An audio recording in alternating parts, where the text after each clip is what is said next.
Salut, je m'appelle Andrew, je suis étudiant à Sciences Po et aujourd'hui je vais vous parler de ma scolarité à Sciences Po en tant qu'expatrié américain.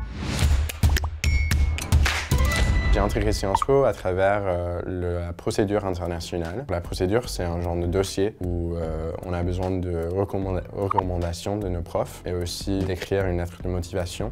Mais en fait, c'est pas une procédure très compliquée, c'est assez simple en vrai. C'est beaucoup plus simple par rapport à la procédure que les étudiants français ont besoin de passer parce que pour eux, c'est plutôt un concours. Mes premières impressions de Sciences Po étaient un peu bizarres et biaisées parce que c'était pendant la pandémie.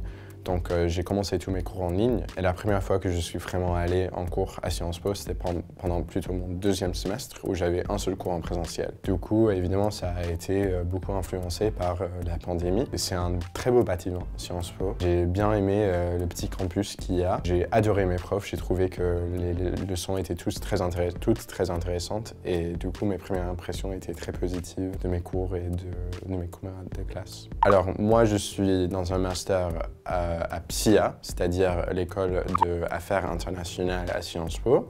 Donc tous mes cours sont liés aux questions de relations internationales et je suis plus spécifiquement dans la filière de politique environnementale et énergétique. Très précisément, ce que je fais, c'est d'étudier non seulement la crise climatique, mais aussi tout ce qui est lié aux questions d'énergie et d'environnement dans le monde des relations internationales. La vie étudiante à Sciences Po pendant la pandémie, évidemment, existait un peu moins. Donc c'était un peu difficile pour moi d'expérimenter ça au début de ma scolarité à Sciences Po, mais de plus en plus. Ma perspective de la vie étudiante à Sciences Po a été beaucoup influencée par la pandémie aussi. Vu que j'étais en distanciel, c'était assez difficile pour moi d'intégrer les assos et ce genre d'organisation à Sciences Po. Par contre, maintenant que la vie reprend un petit peu, la vie associative reprend aussi à Sciences Po. Je réalise qu'il y a autant d'organisations et d'associations qu'on avait par exemple aux États-Unis pour vraiment tous les intérêts. Donc c'est vraiment très intéressant pour tout ce qui est vie étudiante à Sciences Po.